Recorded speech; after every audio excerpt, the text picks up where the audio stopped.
Bismillahirrahmanirrahim. Elhamdülillahi Rabbil alemin. Ve salatu ve selamu ala seyyidina Muhammedin ve ala alihi ve ashabihi ecma'in. Allahümme allimna ma yenfa'una ve enfa'na bima allamtana ve zidna ilmen nafi'an ya kerim. Rabbi şrah lana sudurana ve yessir lana umurana ve ahlul uqdatan min elsinetina yefkahu kavlana ve ba'd.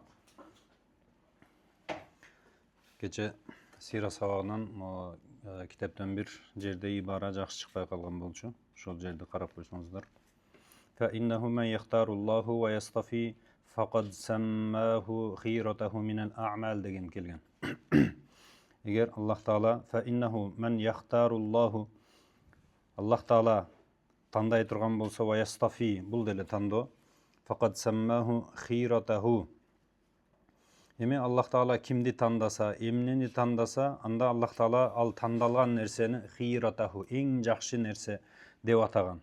Мисалы, амалдардан тандаган нерсеси болсо, минал а'мал, Кур'ан окуш болсун, садака берүү болсун, намаз окуу болсун, айырмасы жок, зикир, тилават болсун, бардыгы эң жакшы амалдар деп атат. Ва хиратаху минал ибад, анан тандалган киши боло турган болсо, не? Яхлуку ма яша ва яхтар дегендей, Аллах Таала каалаган нерсесин тандайт деди. Анан пайгамбарлардан дагы каалаган минал малаикати ва русул деп келет го, пайгамбарларды тандайт. Демек, тандалган пенделери пайгамбарлар эң жакшы пенделеринен болот деп атат. Ва салиха минал хадис. Эми сүйлөөдөн кайсыл нерсени жакшы сөз сүйлө деп атпайбы? Ошол сыяктуу Кур'ан окусаңыз деле, ушул нерсени Аллах Таала тандай турган болсо, ошондой тандаган амалды эң жакшы сөз деп атап атат. Ва мин кулли ма утиял инсану минал халали вал харам. Эми Аллах Таала пенделерге тандаган нерселери бар, ырыскылар бар. Ошол тандап берген ырыскылар болсо, ошол адал же деп атат. Ошол нерсе эң жакшысы болот деди. Ушул жер бир аз бүдөңүк болгон эле. Аллаху алам. Бисмилlah. قال المصنف رحمه الله تعالى ونفعنا الله بعلومه وبعلوم مشايخه ومشايخنا وببركة الحضور في الدارين آمين. شيخ سراج الدين عبد الله سراج الدين رحمه الله. الحديث السادس والثلاثون 36 حديثке келгенбиз. خطبة النبي صلى الله عليه وسلم يحذر فيها من ترك الصلاة عليه صلى الله عليه وسلم. Пайгамбарыбыз саллаллаху алейхи вассаламга салават айтууну таштоодон пайгамбарыбыз кайтарып атат, эскертип атат. Китептин башында айтканбыз. Пайгамбарыбыз саллаллаху алейхи вассалам жөнүндө ушул китеби жана пайгамбарыбызга салават айтуу деген китеби бар шейхтин. Ушул китептеринен өзгөчө пайгамбарыбыздан уруксат алган дегенбиз шейхти. Түшүндө көргөндөрү башка берекелүү китептер. Хина юзкару, пайгамбарыбыз аталган учурда салават айтыш керек деди. Ва минат таксири фи шахри рамадан. Рамазан айында кемчилик кетирүүдөн дагы кайтарып атат. Болушунча мусулман адам пайдаланып калыш керек да. Бизде соодага, башкага сезон деп коебуз го. Ошол сыяктуу Рамазан дагы сооптордун сезону да, мусулмандын сезону. Ва минат таксири ма'ал валидайни умуман ва хусусан индал кибари. Ата-энеге мында кызмат кылууда кемчилик кетирүүдөн эскертип атат. Айрыкча индал кибар, улгайган учурда, ата-энеси улгайып калган учурда. عن كعب بن عجرة رضي الله عنه قال قال رسول الله صلى الله عليه وسلم احضروا المنبر. Минбарга келгиле деп пайгамбар сахабаларга айтты. Фахадарна, биз келдик. فلما ارتقى درجة قال. Биринчи тепкичке чыкканда пайгамбар саллаллаху алейхи вассалам айтты: "Амин" деп.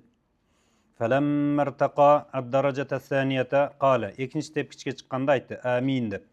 فلما ارتقى الدرجة الثالثة үчүнчү тепкичке чыкканда قال "Амин". Дагы "Амин" деп айтты. فلما نزل قلنا. Пайгамбарыбыз минбардан кийин түшкөндөн кийин биз сурадык: "Я Расулаллах, لقد سمعنا منك اليوم شيئا ما كنا نسمعه". Сизден бүгүн бир нерсе уктук, мурда эч укпайт элек бул нерсени. Неге "Амин" деп айттыңыз? деп сурашты. Факала, пайгамбарыбыз айтып атат: "Инна Жибрил алейхиссалам арада ли факал". Пайгамбарыбызга Жабрил алейхиссалам келип айтты: "Ба'уда ман адрака Рамадана фалам югфар лаху". Ким Рамазан айына жетип туруп, ал ошол Рамазан айында Кудай Тааланын кечиримине жетпесе, анда бауда деген Алланын рахматынан бул адам алыс болсун дегендей да. оор нерседе пайгамбарыбыз амин деп атат. Жабраил алейхиссаламдын сөзүнө. Фаламма рақайту санията қал. Пайғамбарымыз екінші тепкішке шыққанда Жибрил алейхиссалам айтты. Бауда ман зукирта индаху фалам юсалли алейк. Кимдин алдында сенин атың зикир болса, я Мухаммад, ошол адам сага салават айтпаса, ал дагы Алланын рахматынан алыс болсун дегендей. Факульту амин деп айттым. Фаламма рақайту салисата қал. Үчүнчү тепкишке чыкканымда Жибрил алейхиссалам айтты. Бауда ман адрака абавайхил кибару индаху. Кимдин алдында ата-энесине жашы улгайган картаңдык жетсе, кимдин алдында ата-энеси картайса да, ау ахадахума же экөөнүн бирөөсүнө жашы улгайгандык картаңдык жетсе, фалам юдхилахул жанната культу амин. Ал адам ата-энеси жанында туруп же бирөөсү болсо дагы картайган кезде жанында туруп, ошол ата-энеси аны бейишке киргизе албаса дейт. Ал дегени разылыгын ала алган жок да ата-энесин. Бейишке киргизе албаса, анда Алланын рахматынан алыс болсун, культу амин деп айттым дейт. Равахул хакиму ва кала сахихул иснади. Ва раваху Ибн Хиббан фи сахихихи билавз. Ибн Хиббан рахимахуллах ушундай риваят алып келген. Анил Хасан ибн Малик ибн Хуайрис ан абихи ан жаддихи радияллаху анху кала. Саида Расулуллахи саллаллаху алейхи вассалам ал-минбара فلما رقي عتبة قال. Пайгамбарыбыз минбарга чыгып атып биринчи тепкичке чыкканда قال آمين деп айтты. ثم رقي أخرى فقال آمين. Экинчисине чыкканда آمين. ثم رقي عتبة ثالثة فقال آمين. Үчүнчүсүнө чыкканда дагы آمين деп айтты. ثم قال أتاني جبريل عليه السلام فقال. Анан пайгамбарыбыз айтып атат. Мага Жибрил алейхиссалам келди дагы айтты. يا محمد من أدرك رمضان فلم يغفر له فأبعده الله. Кимде ким Рамазанга жетип туруп, Аллах Тааланын кечиримине жете албай калса, анда Аллах Таала аны алыс кылсын деди. Факульту амин деп айттым. Кала ва мен адрака валидайхи ау ахадахума фадахала ан-нара аб'адахуллах фааб'адахуллах. Кимде ким ата-энеси улгайган жашка жетип туруп, ата-энеси же бирөөсү муну бейишке киргизе албаса, бул дагы Аллах Тааладан рахматынан алыс болсун деп айтты эле. Амин деп айттым мен.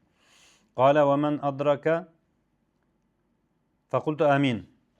Кала ва мен зукирта индаху фалам юсалли алейка фааб'адахуллах факульту амин. Кимде ким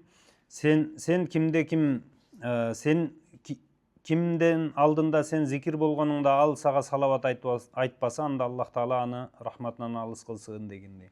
Факульту амин деп айттым мен.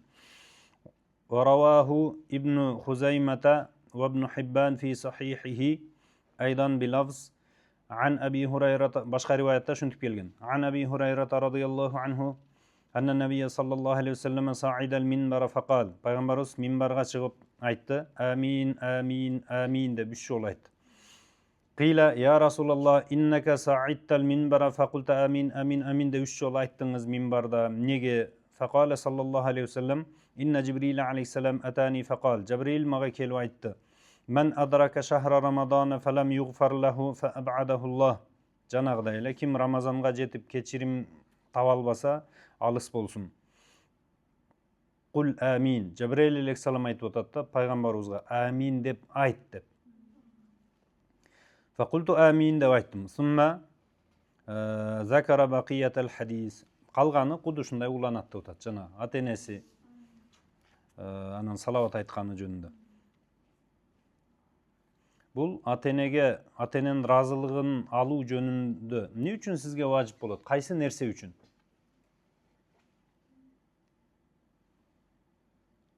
Мисалы үчүн эненин разылыгын алыш керек. Эмне үчүн? Не кылган үчүн? Al-birru mutaalliqun bil wiladati faqat. Дүйнөгө келтиргени гана үчүн. Болду. Ал мени монда кылды, тигил бул деген өтпөйт. Ошон үчүн капыр болсо дагы жакшы сөз сүйлөдү деп.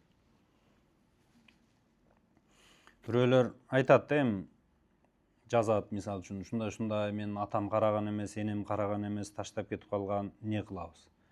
Башканын фамилиясын өтүп кетсем болобу? Мени баккан адам тууганын фамилиясын өтүп кетсем болобу? Жок, болбойт, кантип өтүп кетесиң? Харам болот бул.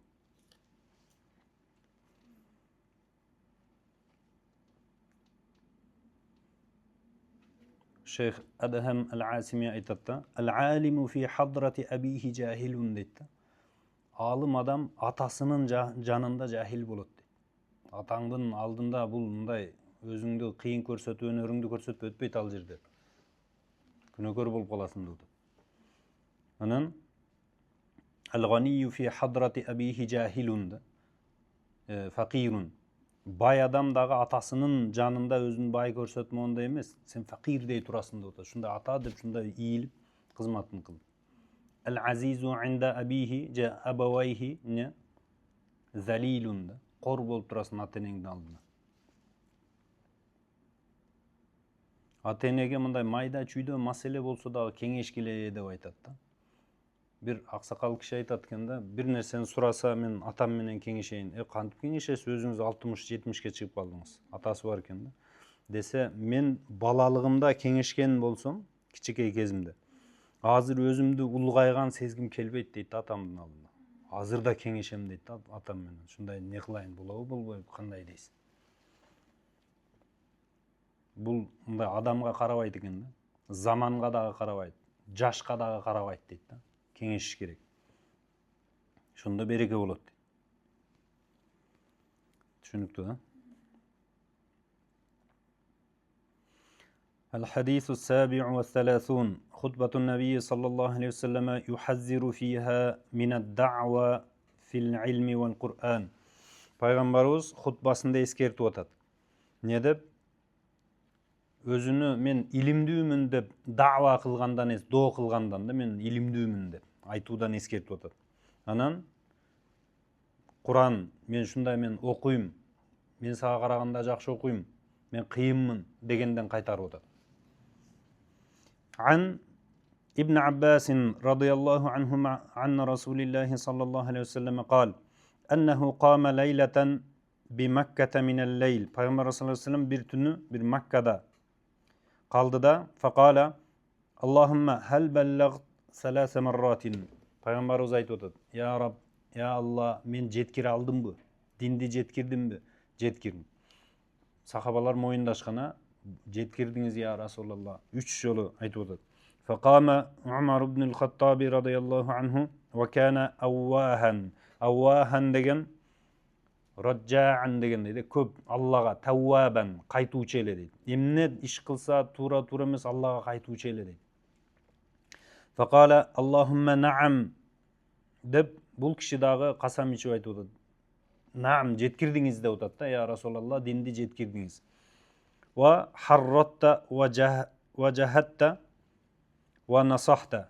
Мындай өттө аракет кылдыңыз, харратта деген мындай өттө динге бизди түртүп байладыңыз, кызыктырдыңыз, жана ва насахта өттө жакшы насааттарды айттыңыз, жеткирдиңиз я Расулалла. فقال صلى الله عليه وسلم لا يظهرن الإيمان حتى يرد الكفر إلى موطنه. Иман шундай захир ачык болот, тарайт, качан ошол куфурду өзүнүн ордуна кайтарганга чейин. Негизи иман болуп Адам алейхиссалам жаралып кийин куфур пайда болгон да, ошентип куфурду кайтарат деп атат. Бул дегени бизге табшир болуп атат да, сүйүнчүлөп атат пайгамбарыбыз. Дин тарайт деп атат. Түшүнүктүү, а? Вала тухаданна ал-бихару бил ислам. Сууларга дагы шуңгуп кетет, шуңгуптундай түшүп кетет деп атат дин. Ал дегени сахабалар, башкалар океандын наргы, деңиздин наргы жагына дагы дин жетип барат деп атат. Бул диндин таралуусу жөнүндө сүйүнчүлөө болуп атат. Вала ятиянна алан-наси заманун. Адамдарга шундай заман келет, ятаалламуна фихил Кур'ан. Алар Кур'ан үйрөнүшөт, ятаалламунаху ва яқраунаху. Окушат дагы, үйрөнүшөт, сумма якулун. Анан айтышат дейт. Кад карана ва алимна. Биз Кур'ан окудук, уже билип алдык баарыны деп атат да. Фаман заллази хуа хайрун минна. Анан айтышат дейт. Biz Kur'an үйрөндүк, Kur'an окуп атабыз. Kim bizden жакшы деп сүйлөп калат дейт да, кыйын болуп. Bizden жакшы бирөө жарым барбы? Biz эң кыйынбыз деп. Эң жакшы адам бизбиз. Кала саллаллаху алейхи вассалам: "Фахал фи улаика мин хайрин?" Ошол адамдарда кандайдыр бир жакшылык барбы ошол адамдарда? Деп пайгамбарыбыз сурады эле. Калу: "Я Расулаллах, мен улаика?" Кимдер алар? Деп сурашып атат. Факала: "Улаика минкум." Алар силерден болот. Ай мин хадихил уммада, биздин үммөттөн чыгат ошол адамдар. Ва улаика хум вакудун нар. Тозоктун отундары алар. Вакуд деген отун да. Тозокто отун болот булар деп.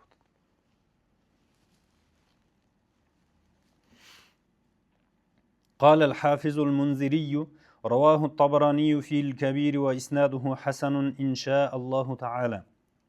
حسن деп кесе айтпай атат, инша Аллаху таала деп коюп атат иснатта.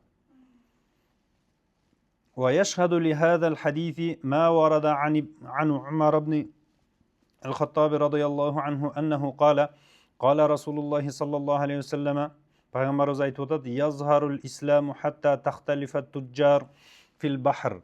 Ислам ушундай захир болуп тарайт, даже бул соодагерлер деңиздерге түшүп барат деп атат да. Дин ошол аркылуу жетет, кенен болуп калат. Коопсуз болуп. Ва хатта тахудул хайлу фи сабилилlah. Ушундай аттар Алланын жолунда болот, жихад кылышат деп атат да. Кенен тарайт. Сумма язхару кавмун, анан ушундай яқраунал Кур'ана ва яқулун. Ушундай адамдар чыгат. Яқраунал Кур'ана яқулун. Ва яқулун бекен, силерде яқулун бекен. Ва жога. Ушундай адамдар чыгат, ушундай айтышат, Кур'ан окушат дагы айтышат. Бул айткандары мындай такаббуран да, текебир болуп, өзүнчө кыйын болуп айтышат. Мен акрау минна, бизден дагы кыйын окуй турган ким деп Кур'анды. Мен а'ламу минна, бизден дагы өткөн илимдүү ким деп айтышат. Мен афқаху минна, бизден дагы динди жакшы түшүнгөн адам ким барбы, жок деп кыйын болушуп атат. Сумма кала саллаллаху алейхи вассалам ли асхабихи, пайгамбар сахабаларга анан айтып атат: "Хал фи хаулаи фи улаика мин хайрин?" Ушул адамдарда жакшылык барбы деп сурады эле сахабалар. Калу: "Аллаху ва расулуху а'лам." Пайгамбар жана Алла билүүчү деп айтып атат. Сизден сураса эмне дейсиз? Башкача жооп айтышыңыз мүмкүн да. Жок, булар рия кылгандар, булар оңдогондор деп беришиңиз мүмкүн да. Булар сахабалардын адеби, пайгамбарыбыз ошол жерде да билип турса да Аллаху ва расулуху а'лам деп таслим кылышып атат. Кала улаика минкум мин хадихил умма. Алар силерден, шул үммөттөн болот. Ва улаика хум вакудун нар. Мына ошолор тозоктун отундары деп атат. Кудай сактасын. قال الحافظ المنذري رواه الطبراني في الأوسط والبزار بإسناد لا بأس به. Бул иснад келген, لا بأس به деген, бул иснад эми проблема жок, мейли, нормально эле дегендей. ورواه أبو يعلى والبزار والطبراني أيضا من حديث العباس ابن عبد المطلب رضي الله عنه. Шул тарик менен дагы келген деди, мейли. الحديث الثامن والثلاثون خطبة النبي صلى الله عليه وسلم يبين فيها أحوال الناس في المحشر. Пайгамбарыбыз хутбасында айтып атат, махшарда, кыяматта кайра тирилгенибизде биздин абалыбыз кандай болот? Ошол абалдарды айтып атат. عن ابن عباس رضي الله عنهما قال: سمعت رسول الله صلى الله عليه وسلم يخطب على المنبر يقول. Хутба айтып, пайгамбарыбыз айтып атат минбарда: إنكم ملاقو الله حفاة عراة غرلا. Силер Аллах Таалага жолугасыңар дейт. Эми кабырда сиздин кепиниңиз сирип кеткен туруп келесиз да. Ушунда хуфатан, жылаңайлак, уратан, кийимиңиз жок дейт. Гурлан ва фи риваятин мушатан деген мындай жөө басып дегендей. Гурлан деп сүннөткө отургузулбаган адамды айтат да. Ошондой жолугасыңар. Ва фи риваятин кала ибн Аббасин, биз мо тырмактар, башка кесилген эттер бардыгы мындай тирилет дейт да. قال ابن عباس رضي الله عنه قام فينا رسول الله صلى الله عليه وسلم بموعظة فقال. Пайгамбарыбыз бизге вааз насаат айтып хутба кылды дагы. Ошол жерде айтып атат: يا أيها الناس إنكم محشرون ilallohi taala hufatan uratan gurlan. Силер Аллах Таалага тирилип кыяматта барасыңар. Жылаңайлак, кийимсиз жана сүннөткө отургузулбаган абалда. Кама бадана аввала халқин нуиду. Мурда кандай башталган болсо, жаралган болсоңор, ошондой кайтарыласыңар. Аллах Таалага ошол бойдон барасыз. Ва'дан алайна. Аллах Таала өзүнөн вада кылып алып атат да, инна кунна фаилин. Биз шундай кылабыз деди. Момундар кыяматта ошондо нурдан болгон кийим кийгизилет. Момундарга даражасына жараша. Капырларга тикенек болгон башка ушундай жаман кийимдер кийгизилет деп келет. Ала ва инна аввалал халаиqi юкса Ибрахим алейхиссалам. Ошондой кийимсиз чыкканда Ибрахим алейхиссалам биринчи кийим кийгизилет деди. Ибрахим алейхиссаламга. Ала ва иннаху суйжау бириджалин мин уммати фаюхазу бихим зату шимали фаакулу я раб асхаби фаякулу иннака ла тадри ма ахдасу ба'дака саюджау кина. Ала ва иннаху сайжау бириджалин мин уммати. Кыяматта менин үммөтүмдөн кээ бир кишилерди алып келет, алып келинет дейм бул кишилер. Фаюхазу бихим зата шимал. Анан аларды сол жака тартып кетип атат. Фаакулу я раб асхаби. Я Аллах, булар менин сахабаларым, менин үммөтүм деп атат да. Менин үммөтүм го. Фаякулу. Анан Аллах Таала айтып атат. Иннака ла тадри ма ахтасу ба'дака. Тура бул сенин үммөтүңдөн. Бирок алар сен кеткениңден кийин, өткөнүңдөн кийин эмне амалдарды кылганын сен билбейсиң да. Фаакулу кама кала ал-абду салиху. Иса алейхиссалам да айтып атат. Иса алейхиссалам айткан сөздү айтамын дейт. Иса алейхиссалам эмне деп айткан? Ва кунту алейхим шахидан ма думту фихим. Алардын ичинде болуп турганымда мен аларга күбө элем. Ошондо чакырганмын, даават кылганмын, ошол учурда жакшы эле болчу. Андан кийин мен билбеймин деп атат, өтүп кеткенден кийин. Пайгамбарыбыз да ушул сөздү айтат. Ила каулихи, Куранда келген ал-азизил хаким деп келет акыры. Кала фаюкалу ли иннахум лам язалу муртаддина ала аъқабихим мунзу фарактахум. Алар дейт, Аллах Таала айтып атат. Сен өткөнүңдөн кийин булар муртат болуп калышты деп атат. Алар таштап кеткениңден кийин. Лам язалу муртаддина ала аъқабихим. Тез бурулушту да динден. Фаакулу. Анан Пайгамбарыбыз айтат, сухкан. Раваху шейхан ва Тирмизи ва гайрухум. Сухкан деген не ал-халак деп атат. Ал-халаку алейхим. Вал бу'ду ан рахматиллахи дегендей бул каршы дуа болот. Чында. Азыр үммөттү көчөнү мындай карасаңыз, куду ушул нерсе ишке ашат да. Мусулманмын деп жүргөн адамдын амалын көрсөңүз, пайгамбарыбыз жок да, куду ушундай айтылган нерсе. Al-hadithu at-tasi'u was-salasun. Khutbatu an-nabiy sallallahu alayhi wa sallam yahussu fiha ala nashri ahadithihi wa tablighihi. Пайгамбарыбыз бул хутбасында бизди кызыктырып атат. Эмнеге? Хадистерин жайылтууга, хадистерди жеткирүүгө, ва яд'у лиман фa'ala залика би надаратил вajh. Жана ким ушул амалды аткарган адамга не дейт? Надаратул вajh. Жүзүнүн сонун бол жаркырап турушуна дуа кылып атат пайгамбарыбыз. Ан Жубайр ибн Мут'им кала сами'ту Расулаллахи саллаллаху алейхи ва саллама бил хайф. Хайф дегенен бир жер экен. Хайфи мина деп атат. Якулу пайгамбарыбыз айтып атат. Наддараллаху абдан сами'a мақалати فحفظها ووعاها وبلغها من لم يسمعها. Аллах Таала ал адамдын жүзүн жарык кылсын, нурдуу кылсын. Кимди? Менин сөзүмдү угуп, аны жаттап, түшүнүп алып туруп, анан укпаган андан башкаларга жеткирсе дейт. Укпай калгандарга. Фарубба хамили фикхин ила ман хуа афқаху минху. Анткени кээ бир адамдар болот дейт. Хамилу фикх. Фикх дегенде фикх илим эмес, негизи эле түшүнүктүү да. Өзү фикх деген ne? Lugavi manisi el-fahmda, түшүнүү, mutlaqan. Кейбір мындай түшүнүктөрдү көтөрүп бирөөгө жеткиргендер болот. Ал жеткирилип аткан адам афқаху минху да, мындан да жакшыраак түшүнүүчүрөөк дейт. Өзү түшүнбөсө деле ушинтип жаттап барып айтса, ал андан да кененирээк түшүнүшү мүмкүн деп атат. Саласун ла ягиллу алейхинна қалбу муъминин. Анан 3 нерсе бар деп менин сөзүмдү жеткирсе ушундай деп айтты го. Эми хадисте айтып атат. 3 нерсе бар.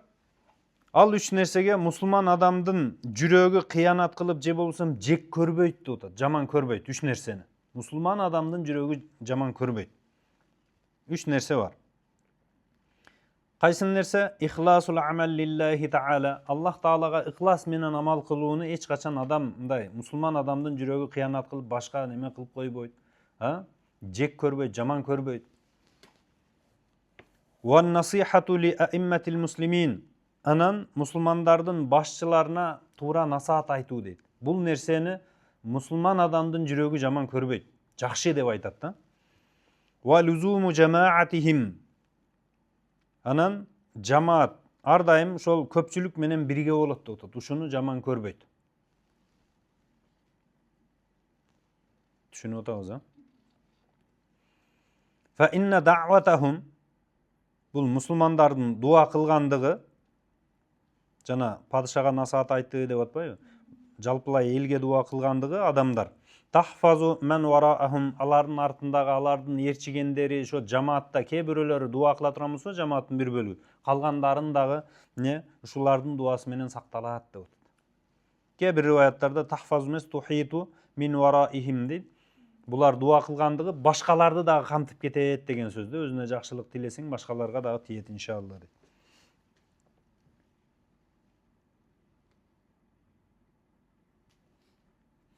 وجاء في صحيح ابن حبان زيادة على ذلك. Ibn Hibban rahimahulлахтын риваятында башкачараак келген, зияда келген, ашыгы менен. ومن كانت الدنيا نيته فرق الله عليه أمره. Кимдин бул амал кылууда башка ниети дүйнөгө жетүү боло турган болсо, дүйнө болсо, ал деген ыхлас жок да. Дүйнө үчүн амал кылып атат. Сыртында мындай жакшы көрүнгөнү менен анда фарракаллаху алейхи амраху, анын ишини Аллах таала мындай чаржайыт кылып коет. Ойгонуп эле бул адам уже турса, дүйнө гам толуп турган нерсе бар да башында.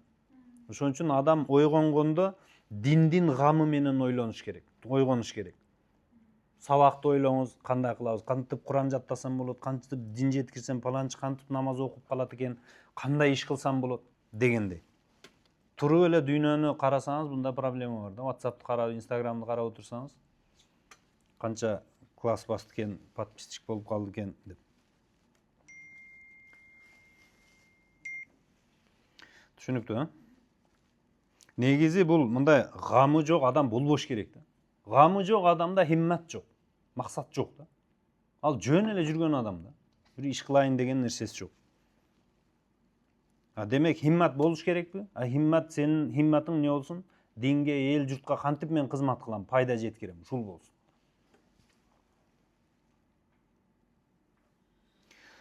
Важа'ала фақраху байна айнайхи. Анан ушул дүйнөнү ниет кылган адам туруп эле ою, иши чаржайыт болуп атса, башаламан болуп атса, важа'ала фақраху байна айнайхи, анын кедейлигин дагы маңдайына алып келип коет деп атат. Ал деген кедей болуп калат да баары, көз алдында көрүнүп тургандай. Демек көзүнө көрүнүп турса, бул нааразы боло берет да. Валам яти минад дуnya илля ма кутиба лаху. Анан ол өзү дүйнөнү ниет кылып атпайбы? Ниет кылган ошол дүйнөсүнөн Аллах таала жазган нерсеси гана болот баары бир буга. Аз эле нерсе, аз эле нерсе. Көп нерсе берилсе дагы бул дүйнөнү ниет кылып алган адам тойбойт да, аз көрүнө берет.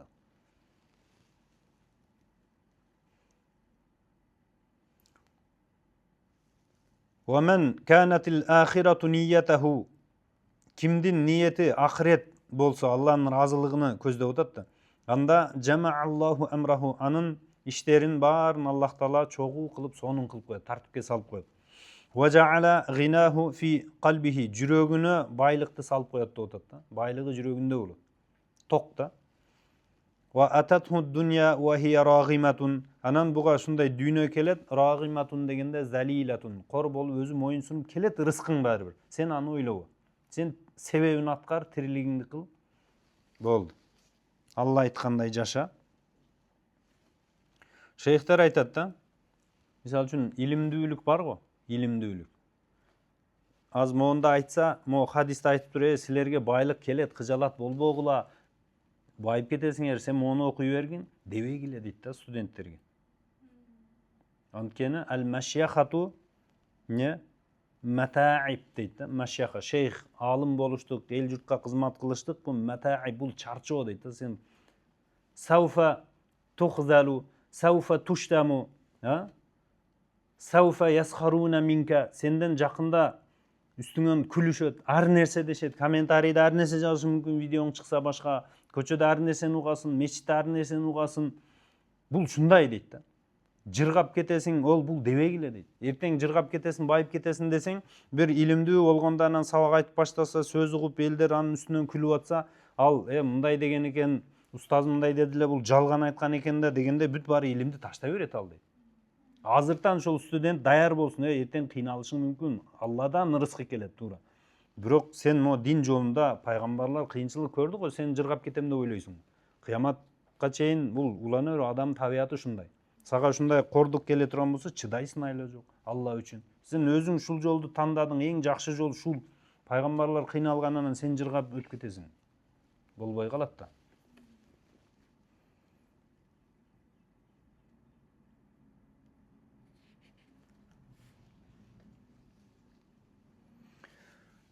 Бұл капырлар, дин душмандары, шейх Мухаммад Ауама хафизахуллах айтат да, атайын алымдарды кедей кылуу мындай процесси жүргөн дейт да, атай кылышкан, кыйнашкан, жолдорун тосуп, мындай жыргап жашаган эмес да. Анан кийин бул иш, мисалы, бир урпак алмашып, 50 жыл алмашкандан кийин мисалы өзүнүн мөмөсүн берип баштаган дейт.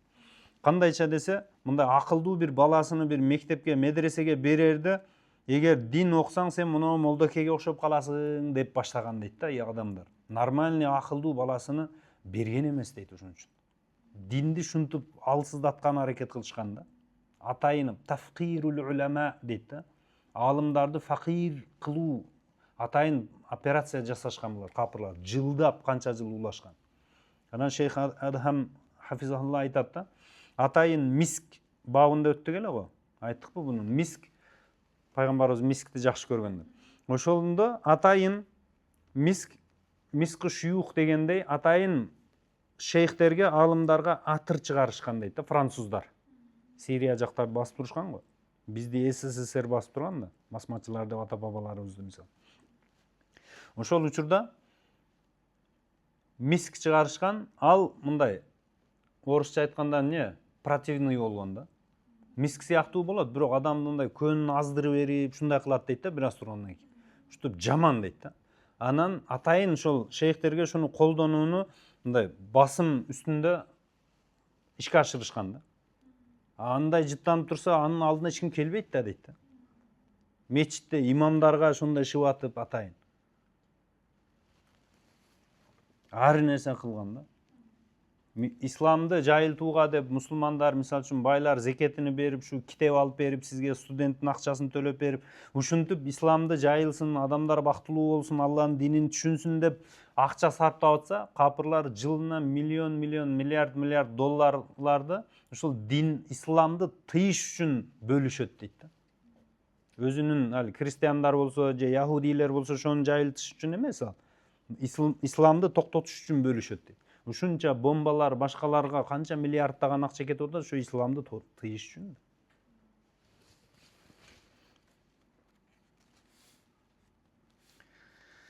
Я Раб. Түшүнүктүү, а?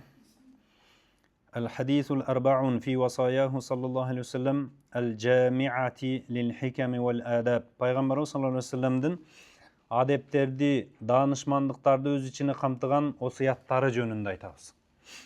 عن أبي ذر رضي الله عنه أنه قال قلت يا رسول الله أوصني. Abu Zar radıyallahu anhu Peygamberimiz aytып атат. Ya Rasulullah, maga насаат айтыңызчы дедим. Qala usika bi taqvallahi. Allah'dan korkun deb nasihat aytты. Fa innaha zaynun li amrika kullihi. Senin bardық nersеңде бұл тақвачылық қоздық болып береді dedi. Амалыңда болсын, жүрегіңде болсын, ойыңда болсын. Wa fi rivayat ibn Hibban fa innahu ra'sul amri kullihi деп. Бардық іштің башында шул тақвачылық тұрады, шуға байланыштуу деп айтқан. Qultu ya Rasulallah zidni. Дағы айтыңызшы деп, зияда қылыңызшы деп сұрадым. Qala alayka bi tilawatil Qur'an. Kur'an okugun dedi. Ve zikrillahi azze ve cel. Allah'ını zikir kılgın. Fe innehu zikrun leke fis sema. Allah'ını zikir kılışın, Kur'an okuştuğun senin atın asmanda zikir kılınat dedi. Perişteler tanıyt seni. Ve nurun leke fil ard. Jerde sağan nur bolup beret dedi. Hem Peygamberimizin sözün jattap jetkirgen adam ötkөнгү hutbasında aytты го fasılda. Жүзү жарык болуп калат. Kur'an окусаңыз кандай болот? Қарыларды сыйлаш керек та. Қарылар дағы өзін дағы сыйлаш керек. Абайлаш керек бұл қарыларым.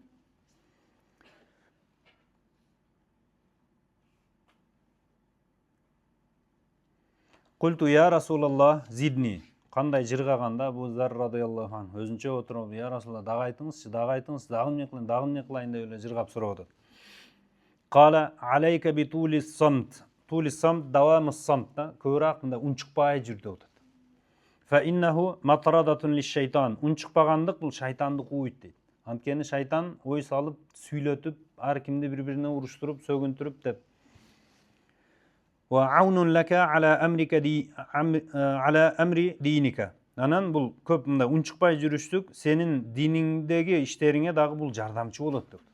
Да ойлон деп атат да, көбүрөөк Алла жөнүндө ойло.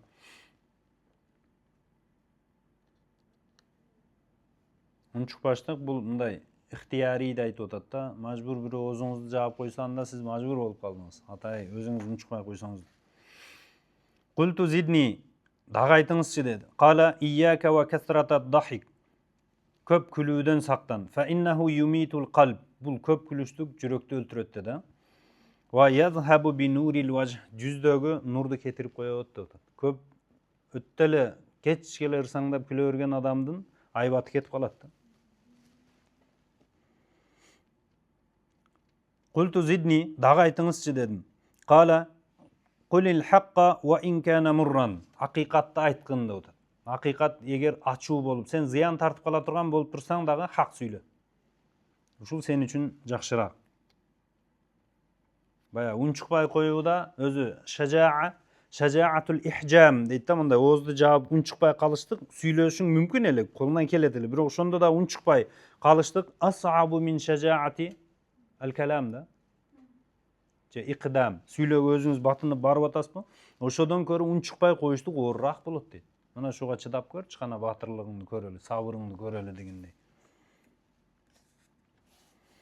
Qultu zidni. Дагы айтыңызчы dedi. Qala la takhaf fillahi lawmata laimin. Сен Алла жолунда, Алла үчүн хакты айтыш керек болсо, сен айтсаң сага көп мындай лаим деген жемелөөчүлөр, кээ бирөөлөр сөз айтат.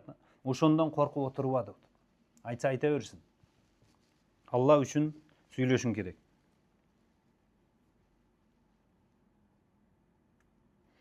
Qultu zidni. Дагы айтыңызчы. Qala liyahjuzka anin nasi ma ta'lamu min nafsika. Хажаза деген бул токтотуу, тосуу да.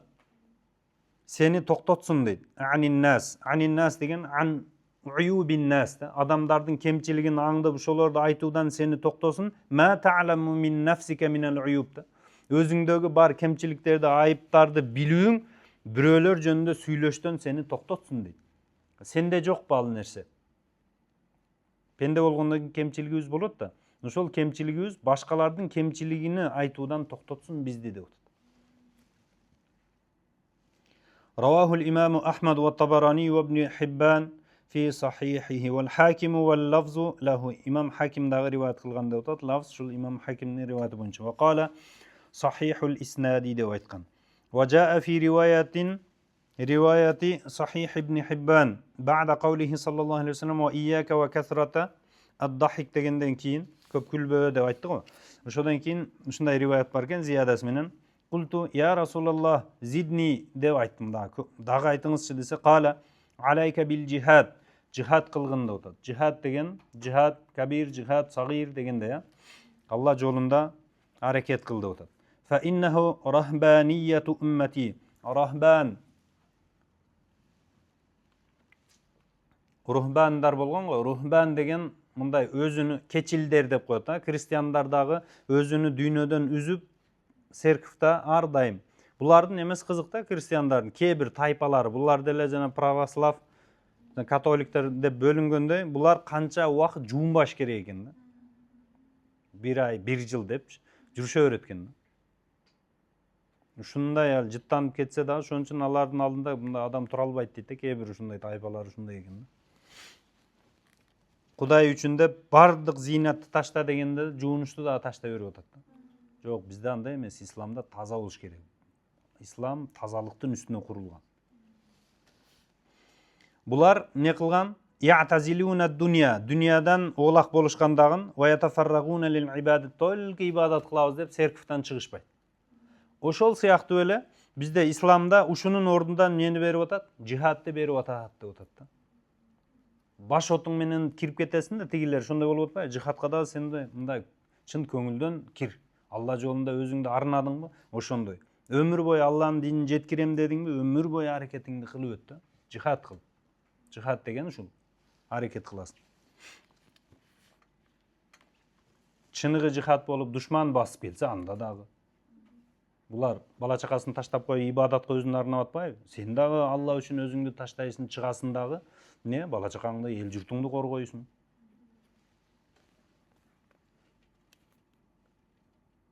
Түшүнүктүү? Култу я Расулаллах зидни, дагы айтыңызчы деди. Кала ахиббал масакин ва жалисхум.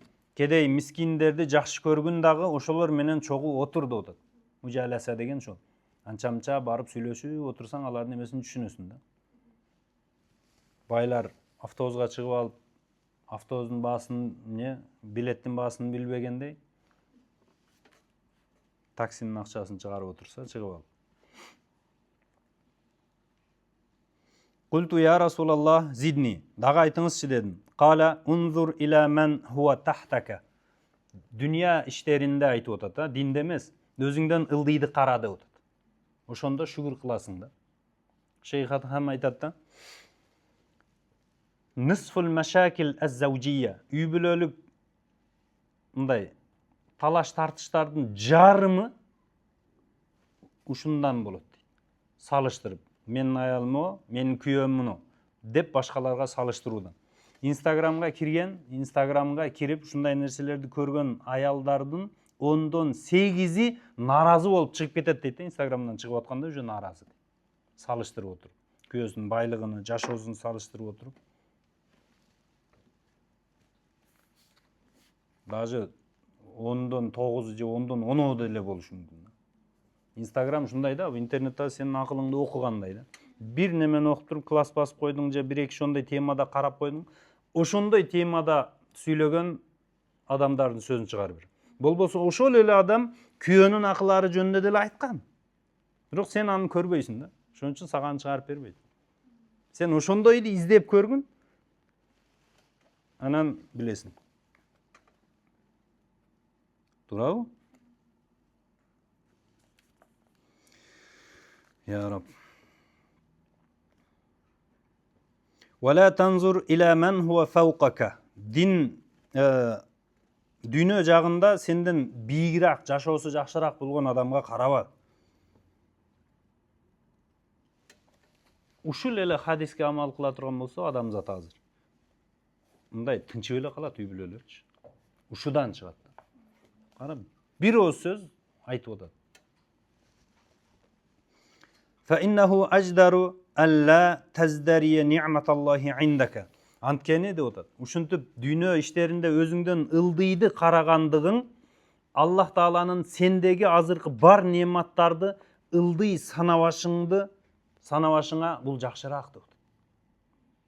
Эгер өзүңдөн бийик байларды карай берсең, жыргап күнүгө кафе томо жүргөндөрдү көрө берсең, Алланын сага берип койгон колуңда турган нематтарды сен майда санап каласың. Ушундай дагы жашоо болобу деп баштайт.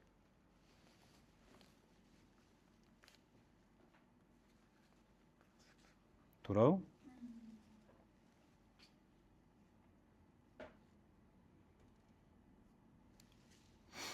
Qultu ya Rasulallah zidni qala qulil haqqa wa in kana murran. Haq haqiqatты сүйлөгөн эгер ачуу болуп турса деле. Qultu ya Rasulallah zidni qala дагы зияда кылыңызчы десем liyaruddaka anin nasi ma ta'lamuhu min nafsika. Адамдардан сени айыбыны айтуудан сени кайтарсын деп атат. Сендеги бар айып бар. Анткени сенде бар айып болот. ولا تجد عليهم فيما يأتون. وجد يجد деген бул мындай гадиба деген мааниде ачуулануу дегендей. ولا تجد عليهم فيما يأتون. Алар сага кылган нерселерге сен газабың келбесин, ачууң келбесин, өзүңдү карма дейт. لا تغضب عليهم да فيما يفعلون معك. Сага кандай мамиле кылып атса ачууң келбесин, өзүңдү карма деген. وكفى بك عيبا أن تعرف من الناس ما تجهله من نفسك. Сенде деле айып бар да. Сага айып кемчилик болууга жетиштүү дейт. Эмне десе, адамдардан сен көрүп, түшүнүп, билип турган нерсеңди өзүңдө билбей аткандыгың дейт да. Адамдарда көргөн нерсеңди өзүңдө көрбөй турсаң, ошол кемчилик да уже. Түшүнүктүү? وفي رواية الطبراني وكفى بالمرء عيبا أن يكون فيه ثلاث خصال. Адам кемчиликтүү, айыптуу болушуна 3 сыпат бар, ошол жетиштүү болот. Ошол нерселер болсо сен кемчиликтүүсүн. أن يعرف من الناس ما يجهل من نفسه. Өзүндө билбей турган, көрбөй турган нерсени адамдарда көрүп атса болду, уже бул адамда проблема бар. ويستحي لهم مما هو فيه. Өзү ошо кылып турган, өзү ошол иштин ичинде турат дагы ошол нерсени адамдарга уят нерсе деп көрөт да. Өзү кылып атат ошону. ويؤذي جليسه. Анан чогуу отурган адамына ыза берет деп атат. Капалантыра берет да жок жерден. Ушул адам дагы кемчиликтүү болушуна жетиштүү. ثم ضرب رسول الله صلى الله عليه وسلم بيده على صدري. Абу Зар радыйаллаху анху айтып атат. Кийин пайгамбар саллаллаху алейхи ва саллям менин көкүрөгүмө урду дагы. Факал айтып атат: "Я Абу Зар, ла акла кат-тадбири." Тадбирден өткөн акыл жок деп атат. Тадбир деген мындай жакшылап ойлонуп, план менен иш кыласыз го. Ошодон өткөн акыл жок деп. Акылдуу болуш үчүн бул тафкирдин өзү жетишсиз да. Ой жүгүртүүң эле мен акылдуумун деген жетишсиз. Мындай иштериң тадбир менен, план менен, сонун жакшы тартип менен кетип атабы? Ушундан өткөн акыл жок дейт. Вала варa'акал каффи. Анан тыйылуудан өткөн такыбалык жок. Тыйылуу деген, мисалы үчүн, могу нерсе адалбы, арамбы деп шектүү болуп атпайбы? Ошол нерседен тыйылып кой. Ошол тыйылуудан өткөн такыбачылык жок дейт. Шектүү нерсеге түшпө. Олия кишилер даже мубах нерселерди дагы ташташат кейбир. Шектүү нерсени минбабина улада. Вала хасаба ка хусни ал-хулук. Жакшы кулк мүнөздөн өткөн тек жок. Тегиңиз болот го. Адамдын авторитети, ата тек дегенде. Ушудан өткөн нерсе жок. Сен ата тегиң сени мындай атак даңктуу кылып калтырышы мүмкүн, калтырбашы деле мүмкүн. Кулк мүнөзүң жакшы болсо, сен теги жакшы адам оңдой бересиң деп атат. Атаң жаман болгон болсо деле ошол текти оңдоп саласың, урпагыңды. Ал-хадисул хади вал арбаун. Вал арбаун 41-чи хадис деп атат. Шейх 40 хадис алып келебиз деген, бирок 41 хадис алып келип атат. Юбайину фихи набий саллаллаху алейхи ва саллям жумлатан мин фадаилихил каримати. Пайгамбар саллаллаху алейхи ва саллям не өзүнүн жакшы кулк мүнөздөрүнөн баяндап берип атат. Равал имам Муслим ва Тирмизи ан Аби Хурайра радыйаллаху анху анна Расулуллахи саллаллаху алейхи ва саллям кал: "Фуддилту алал анбияи би ситтин." Башка пайгамбарлардан 6 нерсе менен мен мындай жакшыраак кылындым. 6 нерседе артыкча да. У'титу жавами ал-калим. Кыска сөз, мага берилди деп атат. Кыска бирок мааниси өтө терең, көп маанини камтыган. Ва нусирту бир-руъ, жана мындай коркутуу менен мен мындай жардам алдым деп атат да. Пайгамбарыбыз саллаллаху алейхи вассалам бир айлык алыстан аралыктан туруп эле душмандарынын жүрөгүнө коркуу салып койгон да. Аллах Таала ушундай берип койгон.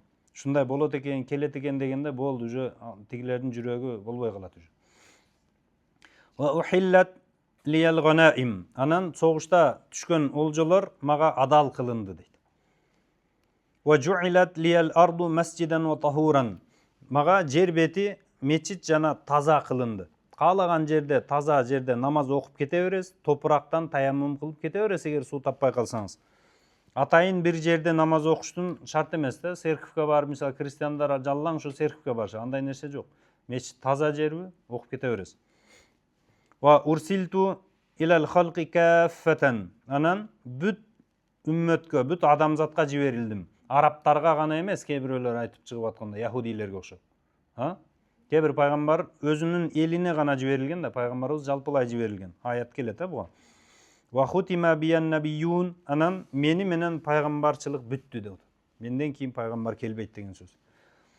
Факана саллаллаху алейхи ва саллама касиран ма ятахаддасу би ниъматиллахи таала алейхи. Ушинтип пайгамбар саллаллаху алейхи ва саллам Аллах Таала берип койгон неъматтарды көп айтат эле дейт. Bi anna Allah Taala a'tahu jawami'al kalimi. Ушундай кыска сөз менен көп маанини жеткирүү сыпаты берилген. Ва залика бул кандай жавами'ул калим десе, кувватул ижази фил алфаз. Сөздө өтө кыска сүйлөп, ma'a bastin wa kasratin fil ma'ani. Маниде өтө кенен, өтө көп маанини камтып кетсе, шуну жавами'ул калим дейт. Ва фис сахихайни ан Аби Хурайрата радийаллаху анху анна Расулаллахи саллаллаху алейхи ва саллам قال: بعثت بجوامع الكلم ونصرت بالرعب وبين أنا نائم رأيتني أتيت بمفاتيح خزائن الأرض فوضعت في يدي. Ушундай риваят берген зиядасы менен шул жагын эле которолу. Мен уктап жатканда раайтуни, мен өзүмдү көрдүм дейт. Түшүндү? Атайту би мафатихи хазаинил ард. Жер бетинин казыналары мага берилди деп атат. Фаудиат фи ядай. Анан мен колума берилди, салынды шол ачкычтар. Ал деген бул бүт байлыктар же болбосом бүт дүйнө жүзүнө жетет деген бул ачкычтар, бул дүйнө жүзүнө фатх болот. Ислам бардык жерге жетет дегенден сүйүнчү болуп атат да. Түшүндүк, интишару дин, диндин таралышы жөнүндө. Варава Абу Я'ла фи муснадихи ан Умара марфу'ан. У'титу жавами'ал калими ва ихтусира лиял калам ихтисаран. Мага сөз өтө кыска кылынды деп атат. Кыска сөз сүйлөйт, бирок маани терең. Кама тaqaddama fi jumlatil ahadithil waridati fi zalika. Arjahiyatu aqlihi sharif sallallahu aleyhi ve selleme ala sairil uqul. Пайгамбар sallallahu aleyhi ve sellem'din başka akıllardan jogorу turgandыгы жөнүндө. Al-aqlu mawhabatun ilahiyyatun wahabahu Allahu Taala lil insan. Бул Аллах Таала тараптан инсанга берилген Кудайдан бул белек деп атат, акыл. Кудай Тааланын инсанга берген белеги. Wa sharrafahu bihi ala jami'i anwa'il haywan. Анан ушул акыл аркылуу Аллах Таала инсанды башка махлукаттардан жогору кылды. Акылыңыз менен айырмаланып турасыз.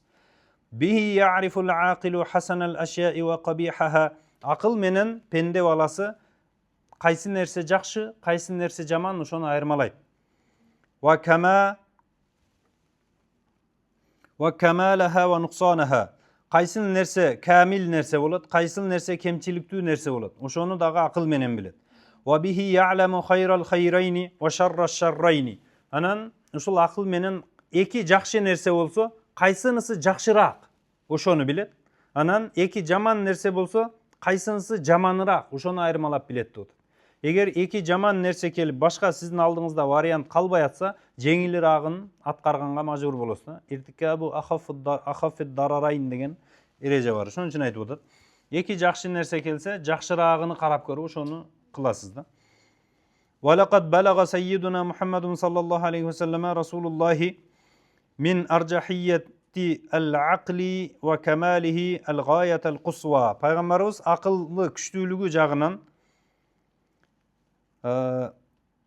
kamil ekendigi жагынан akılında eng jogorku çekке жеткенди. Allati lam yablugha ahadun siwahu. Bul darajaga Peygamber sallallahu aleyhi ve sellem'den başka adam жеткен эмес.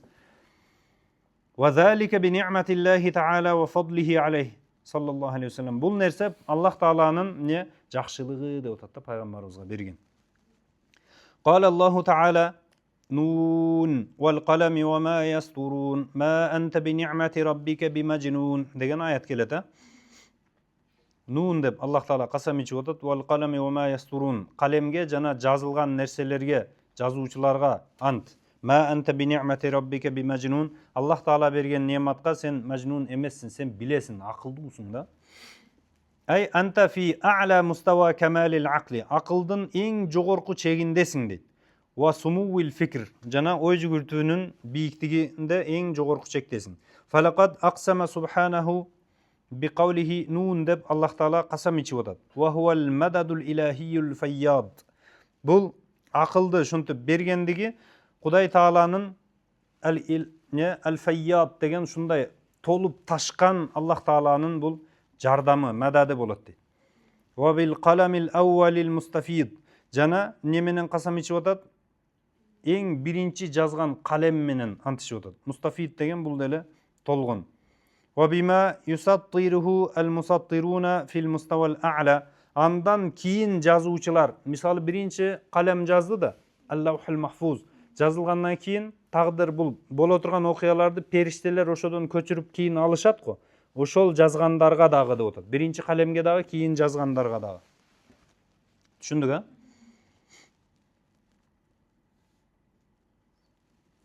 Аллади сами'a Расулуллахи саллаллаху алейхи ва саллям сарифа aqlamihi. Sarifa aqlamihi деген ошол жазып аткандын сариф деп мындай калем менен камыш болгон, жазсаңыз үнү чыгат го, кыч-кыч чет. Шытыр-шытыр болуп. Ошону пайгамбарыбыз уккан негизи. Ошого Аллах Таала антышып атат. Wa ma tusattiruhul aqlamul mustamiddatu minal qalamil awwal. Ошол калемден кийин көчүрүп алып аткан периштелерге дагы. Түшүндүк, а? Биринчи калем жазган, пайгамбар саллаллаху алейхи ва саллям аны уйгуп атат. Кийин периштелер андан жазып алып атат. Пайгамбарыбыз уккан муну деле. Aqsama bi hadzal qasamil azimi ala sa'ati aqli hadzal rasulil karimi sallallahu aleyhi ve sellem. Allah Taala ушул пайгамбар, улуу пайгамбардын мындай акылынын кенен экендигине ушул улуу касамдарды ичип атат. Нун вал қалами ва ма ястурун деп. Түшүндүк, а? Ва иннаху лейса фихи шаибату джунунин. Аллах бул пайгамбар саллаллаху алейхи ва салламда эч кандай бул мындай жунун, акылсыздыктын эч кандай аралашмасы жок. Таптаза акылы пайгамбарыбыздын. Ва иннама хуа сахибул aqlil akmali. Эң жогорку камил акыл ээси деп атат пайгамбарыбыз. Wal ilmil wasi'il afdali. Эң жакшы, эң кенен илим ээси. Wa annahu kayfa la yakunu aqluhu fawqa kullil uqul. Кантип шундай болбой калсын? Пайгамбарыбыздын акылы кантип эң жогорку акыл болбой калсын? Wa qad an'ama Allahu alayhi wa akramahu fa khassahu bin nubuwwatil jami'ati wal khatimati. Анан пайгамбарыбыз эң акыркы улуу бардык адамзатка жиберилген пайгамбар болуп турса, Аллах Таала ушул өзгөчөлүк менен өзгөчөлөгөн болсо, кантип анан пайгамбарыбыздын акылы эң жогорку акыл болбой калсын? Ва рисалатил аммати жалпылай деген, ва нузулил Кур'анил жами'и лил улуми куллиха. Бардык илимдерди өз ичине камтыган Кур'ан берилип атса пайгамбарыбызга. فإن هذه النعمة لا يحتملها إلا من خصه الله تعالى بأكمل العقول وأرجحها. Анткени бул нематтар, улуу нематтар берилген, бул эң улуу акыл ээси болбосо көтөрө албайт эле муну. Мунча нематты, мунча илимди. Вализа кал, ошон үчүн Аллах Таала айтып атат: "Ма анта би ни'мати раббика би мажнун." Сен мажнун эмессиң деп. Ay ma anta bi sebebi ni'meti rabbika aleyka bin nubuvveti ve risaleti vel Kur'anil cami'i li anva'il ulumi vel hikmeti. Ушунча ilimler berilse, Kur'an, paygambarçılık berilip tursa akırkılık paygambarlık. Ma anta bi mecnunin fehuve yenfi mahtallaqahu a'da'uhu. Demek sen cinde emessin de şunça nerse berilip atsa. ихталақаху деген бұлар атайлап тоқып душмандар. Не деген? Бұл жинди деп айтқан да. Же болсам сыйқырчы деп айтқан. Ушунча берилген нематтар бұл ақыл, бұл душмандардың бұл жинди же болбосам сыйқырчы деген сөзін қайтарып отыр. Ва юсбиту лаху биддалилил qati'i arjahiyatal aqli wal hikmati. Ең данышман, ең ақылдуу киши болгондугун сабит кылып атат аят. Анткени булар сыйқырчы дегени менен мажнун дегени бири-бириге карама-каршы келет. Байнахума танақудун да. Танақудту билесиңер да. Муну қалем, анан қаламун лайса би қаламин деп атасыз да. Бұл экөө каршы келет. Бир учурда қалем эмес дагы, қалем дагы болуп калбайт да бул. Бир учурда жинди дагы, сахир дагы болбойт эч качан. Эч ким. Анткени сахир адам акылдуу адам болот дейт да. Анча-мынча адам кыла албайт ал сыйкырды дейт. Мажнун адам сахир боло албайт. Wa zalika anna man uhiya ilayhi al-Qur'anul jami'u lil-ulumi wal-ma'arif. Илим билимдин баарын камтып алган бул. Вахи, Куран кимге вахи кылынса, wa uhiya ilayhi al-hikmatul 'aliyatu allati hiya fawqa kulli hikmatin. Анан данышмандык берилип атса, kayfa yutasawwaru an yakuna fihi sha'ibatu khalalin aw naqsin. Кантип анан акылында кемчилик, кандайдыр бир жиндиликтин аралашмасы болсун? Кантип болот? Болбойт да. Wa inna laka la ajran ay bisababi sabrika ala ta'nihim bika. Сага домат кылгандар үчүн, сен сабыр кылганың үчүн сага улуу не бар? Ажыр бар деп атат. Сооп бар. Гайра мамнун, гайра мактуин. Эч качан түгөнбөгөн, үзүлбөгөн сага ажыр, немат, сооптор бар. Wa innaka la ala khuluqin azim. Sen улуу кулк мүнөздүн үстүндөсүң. Фахуа саллаллаху алейхи вассалам акмалу халқиллахи аклан кама кала ибн Аббас радияллаху анхума. Пайгамбарыбыз эң жогорку акыл ээси деди. Ибн Аббас радияллаху анху дагы муну айткан. Эмне деп? Афдалун наси aqalun nas. Адамдардын эң жакшысы, эң акылдуусу болот. Ва залика набиюкум Мухаммадун саллаллаху алейхи вассалам. Ал ким десе пайгамбарыбыз деп айткан. Эң афдал, эң aqal деп атат. وقال وهب بن منبه التابعي الثقة الذي روى له الشيخان وغيرهما قرأت في 71 كتابا أي من الكتب السابقة. İlgerki kitaplardan 71 kitapta okuganmın deydi. Emneni? فوجدت في جميعها bardığında aytkan.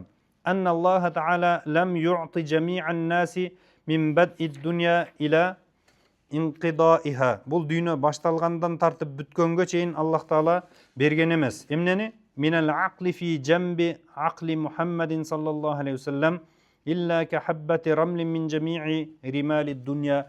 Бұл калган немелер пайгамбарыбыздын акылынын жанында бұл дүйнөдөгү мындай кум сыяктуу эле болуп калат деп атат да. Пайгамбарыбызга калганы берилген дегендей.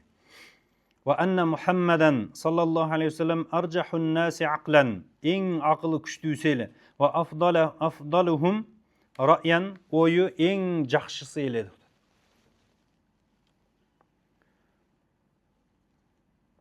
Düşünüp atабыз а? İlgerki kitaplarda деле айтылган деп атат. Ушундай келет, мындай пайгамбар келет, анын акылы мондай болот дегендей. Ошондой болуп турса дагы ушул китеп ээлери, христиандар, яһудилер көрө албастыктын айынан иман келтирбей коюп атат да. Иман келтиргени келтирген. Wa innal aqlal kamila huwal aslu alladhi tansha'u anhu al-khisalul hamida. Мактоого аларлык жакшы сыпаттар ушул камил акылдан келип чыгат дейт. Ошол бар үчүн ушул жакшы сыпаттар болот адамда. Wal mawahibur rashida. Туура не ойлор, жүгүртүүлөр, же болсо белек мавахиб деп Аллах Таала тараптан берилген бул сыпаттар да, ойлор, белек. Ушул туура ойлор дагы ушул акылдан келип чыгат. Ва бихи туqtabasул fada'ilu. Ушул акыл менен мындай жакшы сыпаттарды өзүңө аласың, акылың менен. Мактоого татыйсың да, бир иш кыласың, ошого макталасың да кийин. Неге? Акылың менен жеттиң ошого. Ва тажтанибур разаил. Анан туура эмес иштер шу акыл менен мындай оолак болунат да. Акылың болса, анан ушундай туура эмес нерселерден оолак болосуң. Wa huwa alladhi yuslimu sahibahu ila majami'il khayri wal fadli. Бул жакшылыкка алып бара турган, жакшылыктын мындай чогулган уясына алып бара турган ушул акыл болот деп атат. Акыл ээсини ушул акылы юслиму, алып барып тапшырат эмнеге? Эң жакшы нерселерге алып барат. Кама варада фи хадиси Ислами Халид ибн al-Walid радияллаху анхунун исламга келүүсү жөнүндө шундай окуя бар экен. Хина дахала аля Расулиллахи саллаллаху алейхи вассалам, пайгамбарыбызга киргенде. Бул бир тууганы мусулман болгон да. Халид радияллаху анху бул ислам душманы болгон. Ошол учурда Халид каякта деп пайгамбарыбыз ушу бир тууганынан сураган дейт да. Мусулман боло элек ал. Сураганда сени сурады пайгамбар десе, мен сурадыбы деп таң калган да. Бул өлтүрүлүш керек болгон да. Ислам душманы. Анан пайгамбарыбызга исламды кабыл алам деп бул канча исламга каршы иш кылып койгон да. Барганда кирип туруп пайгамбарыбызга фасаллама алейхи бин нубува. Ассаламу алейка я айюхан наби деп пайгамбарлыгын моюндап туруп салам берген да пайгамбарыбызга. Ошондо кала фарадда алейя салама биважхин талкин. Анан дейт Мухаммад алейхиссалам мага саламды ва алейкассалам дегенде ва алейкумуссалам деп мындай ачык чырай менен жооп кайтарды дейт да саламды.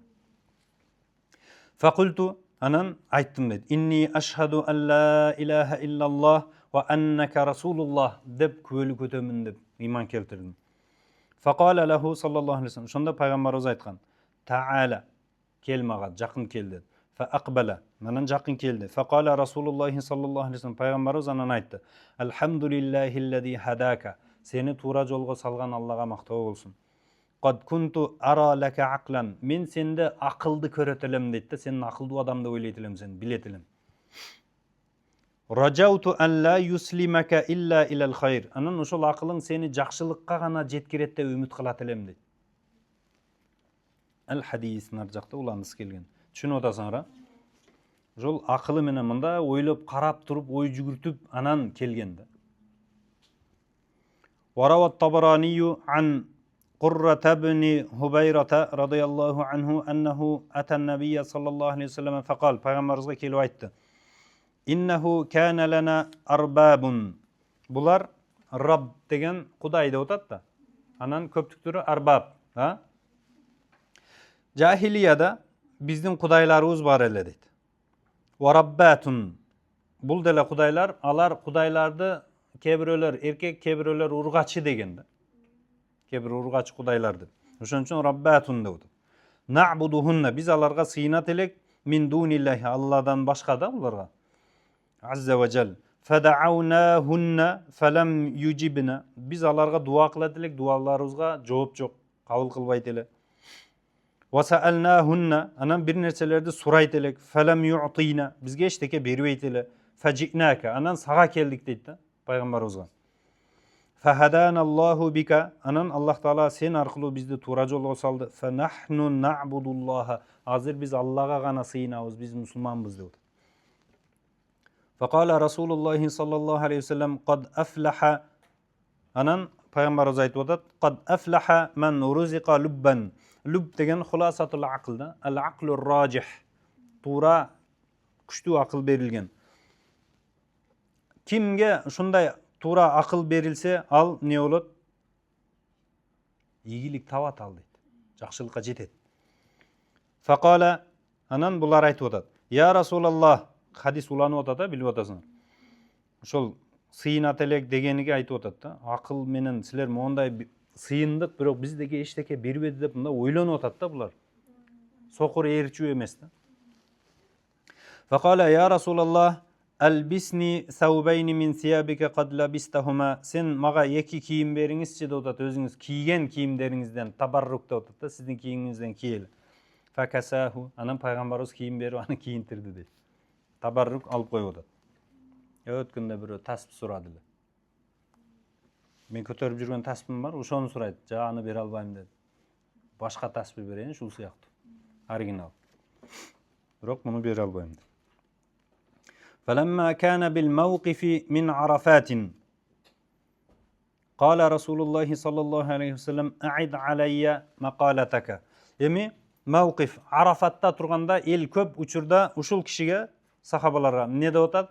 Мага айтып берген окуяңды айтып бер дедим. Буларга дагы, элдер дагы билсин шуну. Аид алайя мақалатака фаада алейх. Бул не кайра айтып берди дейт. Фақала Расулуллахи саллаллаху алейхи вассалам қад афлаха ман уризиқа луббан. Кимде ким не Аллах Таала акыл берген болсо, анда бул ийгиликке жетет.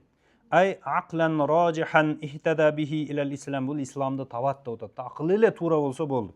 Инсап болуш керек. Ва фи'лил мa'мурати. Жакшы иштерди аткарууга бул жол табат. Ва таркил манхият. Тыйылган нерселерден тыйылууга жол табат бул адам. Акыл эле болсо болду, тыйылыш керек да. Тыйылат бул. Кала таала иннама ятазаккару улул албаб деген аят бар. Мындай насаат, зикир ала тургандар, булар акылы элери болот. Адам өзүн акылдуумун деп жүрө берет да. Кээ бирөөлөргө даават кылсаң беттен алат. Боптур деп алдап коюп жүрө бергендер бар, өзүн акылдуумун деп ойлойт. Жок, Кудайды таппасаң болду, сага бул акылың акыл эмес да. Жана айттык го, акыл мындай ой жүгүртүү эле сенин акылдуу экендигиңди билдире бербейт. Ошого жараша иш кылышың керек да. Анан дейбиз да. وفي هذا بيان منه صلى الله عليه وسلم أن العقل الرجيح بل منداي تورا عقل يلزم صاحبه بالتمسك بهذا الدين الإسلامي. Ушул ислам динин карманууну мунун мойнуна илип коет экенин түшүнүп атабыз да. Акылы туура эле болсо, исламды сөзсүз карманат. Акылы ушуну важип кылып коет ага. لأنه دين كامل صحيح. Анткени ислам ушул туура дин ушул. وهو غاية بغية العقل الرجيح. Туура акылдын көздөгөн эң максаты, жогорку чеги ушул болот. Ислам болот. Исламга барып такалат да. كما روي عنه صلى الله عليه وسلم رأيت العقل بعد الإيمان بالله الحياء وحسن الخلق. رأس العقل كندا. رأس العقل بعد الإيمان بالله. Бул Аллага иман келтиргенден кийин дагы эң акылдуулук эмне болот? Ал-хая ва хуснул хулук. Уяттуулук жана жакшы кулк мүнөз болот. Ушул акыл дейт. Лианна ал-ислама, ошон үчүн акылдуулук да бул. Уяттуулукчу. Кээ бир адамдар бар да, сөгүнүп, кагынып жүрө берген. Ошон үчүн Куранда ва а'рид анил жахилин деген да, жахилдерден وَإِذَا خَاطَبَهُمُ الْجَاهِلُونَ قَالُوا سَلَامًا. Аларга жахилдер хитап кылып кайрыла турган болсо, булар эмне дейт? Саламан. Ассаламу алейкум дейт да, кетип калат, болду. Аларга аралашып отура бербейт. وَفِيهَا كَذَا كَذَا dedi. لِأَنَّهُ دِينٌ وَهُوَ كَذَا كَذَا. Bu yerde okupuz. كَمَا رُوِيَ عَنْهُ. Bul dağı okuldu. لِأَنَّ الْإِسْلَامَ هُوَ الدِّينُ الْمُحْكَمِ. En bekem din İslam dini. وَهُوَ الْمَعْقُولُ الْمُبْرَمِ. Bul akılga dağı тура келет деп атат да. Мындай акылга салсаң да, ойлончу дейт исламды. Сен не зыян тартасың? Нафсиңдин каалаган нерсе жыргалдарды ташташың мүмкүн. Бирок бул сен үчүн жакшы болсо, дин айтса деле, дин айтпаса деле ташташың керек да анда өзү. Бизге дин дагы, акыл дагы айтып турса деле таштабайбыз да. Проблемабыз ушул. Эртең гарантия жок сага. Может, акыр ушул кылган күнөөң үчүн тозокко кире берсин. Может, ушул кылган күнөөң үчүн сага бир оор сыноо келер. Ушул жерде токто. قال الله تعالى إنا أنزلناه قرآنا عربيا لعلكم تعقلون. Biz бул Куранды арабча Куран кылып түшүрдүк.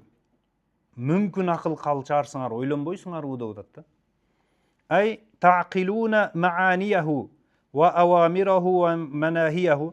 Мүмкүн бул Курандын маанилерин, буйруктарын же тыюуларын мүмкүн силер түшүнөрсүңөр, ойлонорсуңар. Fata'lamuna yaqinan annahu la ya'murukum illa bima huwa khayrun lakum. Анан мүмкүн билерсиңер дейт да, Куран бул дин силерди жакшылыкка гана буйруп аткандыгын түшүнөрсүңөр. Wala yanhaakum illa amma huwa sharrun lakum. Силерге зыян болгон, жаман болгон нерселерден гана тыйып аткандыгын мүмкүн түшүнөрсүңөр. Ойлонуш керек да адам. Kama qala ibn Mas'ud radıyallahu anhu iza sami'ta Allah yaqul. İbn Mas'ud radıyallahu anhu aytып атат. Егер Аллах Тааланын шул сөзүн уксаң, кайсыл? Я эйюхаллазина аману, ey iman keltirgender деген сөздү уксаң, аятты. Fa ar'isha sam'aka. Ошол аятка анда кулагыңды төшө дейт. Кулак сал, ук. Fa kullu man istama'a ila hada ad-din. Анткени ошол жерде дин маселеси айтылат да аятта. Ким бул динге кулак салса, ва акалаху, шону акылы менен ойлонсо, ва вааху, түшүнсө, ва фахимаху, ла будда ан юслима лаху ва ястаслима илейхи. Анда сөзсүз бул динге таслим кылып, моюн сунат деп атат. Түшүндүк, а? Жакшылап түшүнсө эле, ынсапты унутуп калбаш керек да. Walamma dakhala al-a'rabiyyu al-fitriyyu. Al-a'rabiyyu al-fitri деген фитратынан өзі таза араби деп атат да. Али бузул элек, ынсабы бар адам бул. Ушул адам келди дейт. Ал-акил, акылдуу араби. Араби деген жазыш окушту билбеген, о чөлдө жашаган эле табияты бузул элек адам да. Ala Rasulillahi sallallahu aleyhi ve sellem ve bayyana lahu sallallahu aleyhi ve sellem awamiral islami ve menahiyahu. Peygamberimize keldi, Peygamberimiz İslam'dın buyruktарын жана тыюуларын ага түшүндүрүп берди. Бул арабийдин табияты таза экен да. Менсинүү жок. Өзүнүн мен шундаймын, мен муну урууданмын демей жок. Мен арабмын, мен кыргызмын, мен орусмун, мен өзүмдүн немемди эч кимге бербейм демей жок. Инсап менен сүйлөп атат да. Туура нерсе болсо кабыл алам, туура эмес болсо таштайм дегендей. Fa kharajal a'rabiyyu, анан араби пайгамбарыбыздын алдынан сыртка чыгып эле ва a'lana islamahu fa qala lahu qawmu. Исламды кабыл кылгандыгын жарыялап атат. Анан коом айтып атат да, келип эле жарым саат, бир саат сүйлөшүп шундай болуп каласың дегендей. Коом айтып атат. Бима арафта аннаху расулуллах. Кантип билдиң дейт да, бул Мухаммад алейхиссалам чындап Алланын пайгамбары экенин кантип билдиң десе, фaqala al-a'rabi. Араби айтып атат: "Ма амара Мухаммадун саллаллаху алейхи вассалам би амрин qala al-aqlu лайтаху наха анху." Акыл шудан тыйса кана эле деген нерсеге пайгамбар буйруган жок дейт Мухаммад. Түшүндүк, а? Мухаммад буйруган нерсени акыл эч качан шуну наоборот тыйыш керек эле деп айткан жок дейт да. Акыл дагы ооба шундай туура айтып атат, шундай болуш керек негизи деп айтты дейт. Ойлонсоң.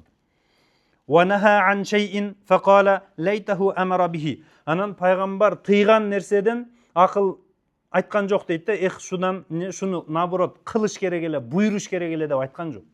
Тыйган нерсени, Мухаммад алейхиссалам тыйган нерсени акылым дагы туура тыйыш керек, муну кылбаш керек деп айтты дейт.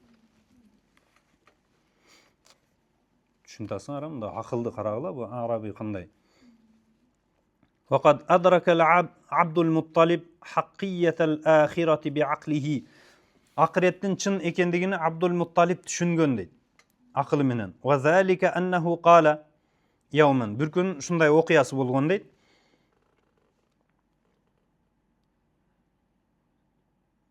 Ma min zalimin yashtaddu zulmuhu illa intaqama Allahu minhu qabla an yamut. Кайсы гана залым болбосун, зулумдугу күчөп бара берсе, сөзсүз бир күн Аллах Таала адан өч алат дейт. Залым адамдан. Жерде калбайт да.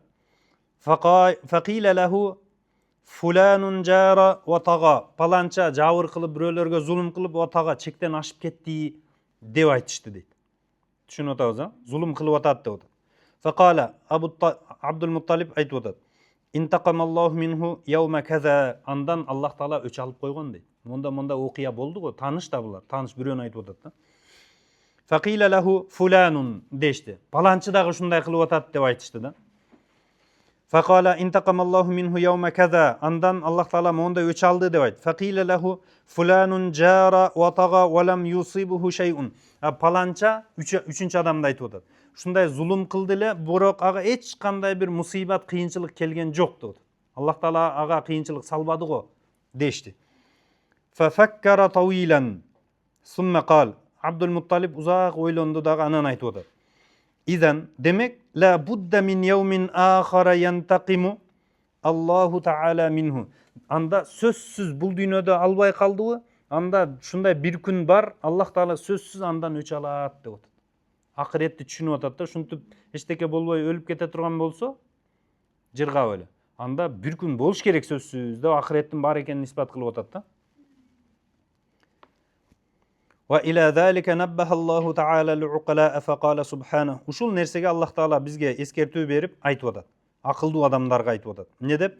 Ам хасибаллазина жтараху сайyiati am naj'alahum kalladina amanu wa amilus solihati sawa'an mahyahum wa mamatuhum.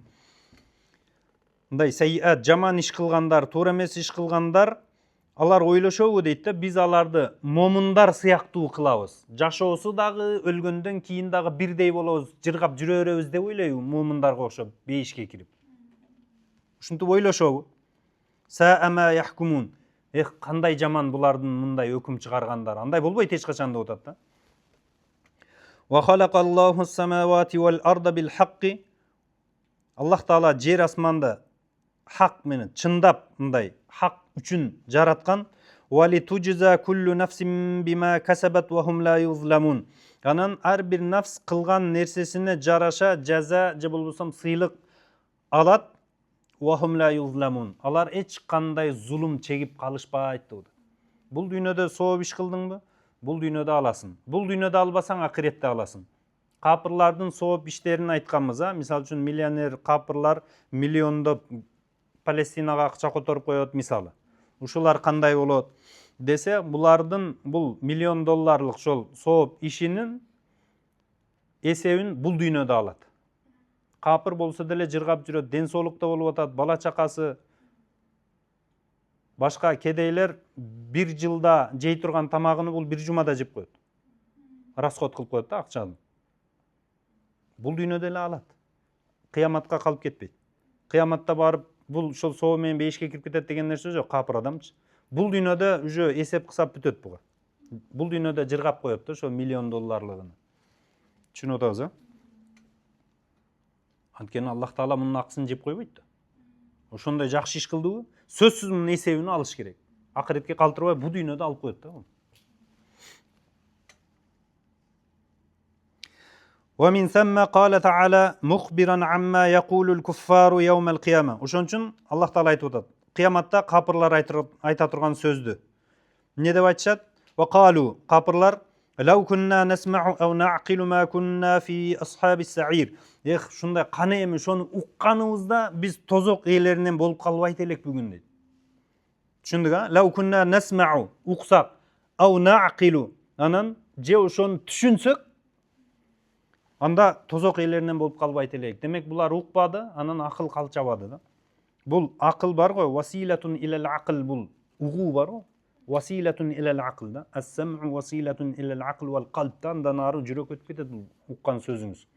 Адам тилин жаман сөздөн, сөгүнүүдөн, башка гыйбаттан сактаган сыяктуу эле кулагыны дагы ошондой нерселерден сакташ керек. Кулак менен деле уккан нерсени жүрөккө кирип кетет. Yani annahum law sami'u li hada ad-din. Булар шул исламды, пайгамбар алып келген динди угушканда, анда la alimu wa aqalu awamirahu.